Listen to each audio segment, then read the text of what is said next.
July 8న దివంగత నేత ముఖ్యమంత్రి వైఎస్ రాజశేఖర రెడ్డి గారి జయంతిని పురస్కరించుకొని ఒక వినూత్నంగా ఆయన చిత్రాలు వేశాను. 14 అంగుళాల పొడుగు 11 అంగుళాల వెడల్పు గల డ్రాయింగ్ చార్ట్ మీద మైక్రో పెన్తో కలర్ పెన్సిల్స్తో 8 చిత్రాలు వేశాను. ఈ చిత్రం వేయడానికి 6 గంటల సమయం పట్టింది. నేను వేసిన ఈ చిత్రంలో వైఎస్ రాజశేఖర రెడ్డి తన దైన శైలిని నవ్వుతూ ఉన్నట్లుగా, తర్వాత బాల్యంలో ఎలా ఉన్నాడు, ఎన్సిసి డ్రెస్సులో అంటే విద్యార్థిగా ఉన్నప్పుడు ఎలా ఉన్నాడు, వైద్య విద్యార్థిగా ఉన్నప్పుడు ఎలా ఉన్నాడు అంటే పుస్తకం చదువుకున్నట్టు వేశాను.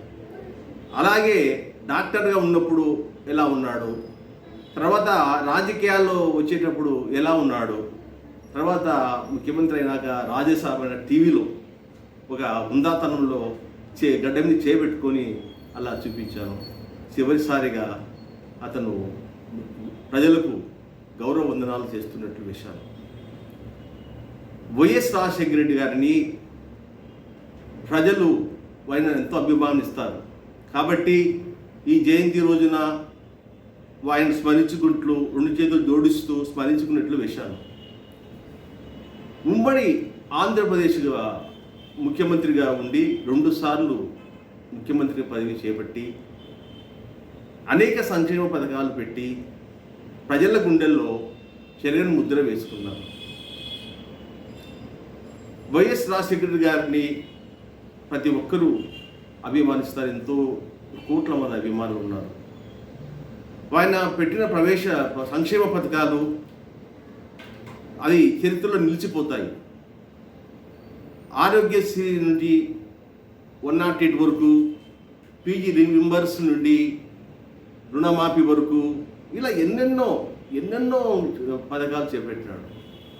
మన గురజాడ అన్నట్టు ఒట్టి మాటలు కట్టి పెట్టబోయి గట్టి మీలు తలపెట్టబోయి అన్నట్లు ఆయన మాట ఇచ్చాడంటే అది హామీ ఇచ్చాడంటే అమలు తీరాల్సిందే. ఒట్టి మాటలు చెప్పే వ్యక్తి కాదు. అందుకే ప్రజల హృదయాల్లో శాశ్వతంగా ఉన్నాడు. నేను కూడా ఈ ప్రజల్లో స్మరించుకున్నట్లు వేశాను కదా, అందులో నేను కూడా నా బొమ్మ కూడా వేసుకున్నాను దాంట్లో. అంటే నేను కూడా మన అభిమాని కాబట్టి ఆయనను స్మరించుకున్నట్లు నేను కూడా నా బొమ్మ నేను కూడా వేసుకున్నాను. నేను ప్రతిసారి ఆయన వర్ధంతులకు జయంతులకు వినూత్నంగా వేస్తూ ఉంటున్నాను. ఈసారి ఈ విధంగా వేశాను. వైఎస్ రాజశేఖర్ అంటే ఎంత అభిమానం. రాజన్నను ఎవరు మరవరు. రాజన్న చేసిన సంక్షేమ పథకాలు ఎప్పుడు ప్రజల హృదయాల్లో ఎప్పుడు ఉంటాయి. జై వైఎస్ఆర్, జై జై వైఎస్ఆర్.